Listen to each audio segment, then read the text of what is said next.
Yo, what's going on, guys? It's Hens back with another video. In today's video, I'm going to be going over exactly which X Factor you should make in which order. And I've made a decision tree to make your life very easy. It's going to ask you a set of questions, and you're going to follow the tree along until you get to the answer that you need. And yeah, I know Sleeves just made a video on this. I just watched it, and he's completely right. I don't think that there is a wrong answer for these, but through my testing and through talking to my viewers and subscribers who have tried all six at the same time, I personally have only tried four at the same time. But through my viewers who tried all six at the same time, I've came to the conclusion of who I think is the best. So with that being said, I'm also doing a video or a giveaway on one of my previous videos. It will be linked in the top right hand corner of your screen up there, and then in the description down below it'll also be linked if you want to join in on that giveaway. It's $50 of worth of hot points that I'm giving away. Now let's hop over to the computer screen here so we can go over exactly what the tree looks like. So we'll start with the first question. The first question that you're going to ask yourself is, do you have an X factor? Now the two branches that come off of this question here go to no and to yes. So let's follow the yes side first because it's a little bit shorter. And if your answer is yes, you do have a favorite, or you do have an X factor, the next question is, do you have a favorite card? For example, if you have Matthews' X factor, but you're a massive fan of Nathan McKinnon, then this is where you're going to ask yourself your next question. If you want to make McKinnon and he's your favorite one, then you follow the yes path, and then the answer to your question is make your favorite card first and then do the X factor one afterwards. If you don't have a favorite one, and you just want to make whichever one you can, the next question is that you're going to ask yourself is, can you make the X factor plus more cards? If you can't, then obviously just make the X factor. But if you can, then your option or your decision is going to be make the X factor first, then make McDavid, McKinnon, McCarr, and Matthews in that order. Where the X factor can be interchangeable for any of these. For example, if you have McKinnon's X factor, you're going to make McKinnon first, then you're going to do McDavid. You already have McKinnon, then you're going to do McCarr, then Matthews. And that's interchangeable with all of the different names there. Now, if you don't have one of the X factors for specifically the main four, which is McCarr, Matthews, McDavid, and McKinnon, if you don't have one of their X factors, then you're going to ask yourself this next question. Can you only make one? And if your answer to that is yes, you can only make one of these Team of the Years. The next question is, do you have a favorite? At the end of the day, you want to enjoy this game. So if you have a favorite, yes, make your favorite. If you don't have a favorite, no, make McDavid. I think McDavid is the easiest, safest choice out of all of them. He will always be very, very dominant in game, and you cannot go wrong with making McDavid. So I think if you can only make one and you don't have a favorite and you don't have an X factor, then make McDavid. That's my bottom of my heart. That's what I think you guys should do. Now let's go back to the no side of this decision tree.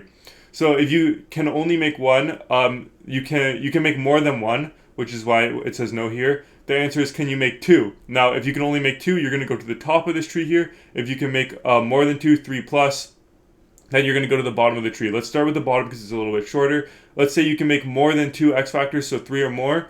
The order that you're going to want to make them in is McDavid, then McKinnon, then McCarr, then Matthews, in my opinion. Now, honestly, McCarr and McKinnon are pretty interchangeable depending on positional needs. If you don't have any defensemen that are very good on your team, then I would probably make McCarr over McKinnon. But I think that McKinnon is very dominant, and right as of this point right now in time, McKinnon is the best card out of all the Team of the Years. So I would say make McDavid, then McKinnon, then McCarr, then Matthews, as I mentioned. But can you only make 2? Well, that's the next question that we're gonna have to ask ourselves. And the question that we're going to ask ourselves is, do you want a defenseman or do you want a winger? If you want a defenseman, then you're going to build McDavid, then McCarr. If you want a winger, then you're going to build McDavid, then McKinnon. And that's basically what the decision tree looks like. And this is going to take you to your answer on who you should build. Now, you will see that I haven't mentioned Yossi or Shesterkin anywhere on this list because I don't think that they are the most worth it ones to build as your first one, unless you have them as your X factor, and that is the only card you can build, period, okay? So if you can only build one card, like I said down here, and it is the X factor card that you have, then you build that card and you don't look back. Whether it's Shesterkin, whether it's Yossi, you make that card. Now let's hop over to NHL because I do want to discuss about the cards that I've been using. Now, as you can see, I sent my whole collection in, and I would recommend that you guys do the same because you can always get the MSPs back at the end of the day, but you can never get the Team of the Years again. So I sent my whole collection in. I have no MSPs. I've literally been using a 77 overall Jonathan Huberdeau, who in all honesty has been fairly good for me. He's got 4 points in 8 games on my 4th line at a 77 overall. Not too shabby, if I do say so myself. But the forwards here, we got McKinnon, Matthews, and McDavid. Now, as you can see here, I've had a lot of rage quits from my games from other people rage quitting on me, and I've also rage quitted out of a few myself.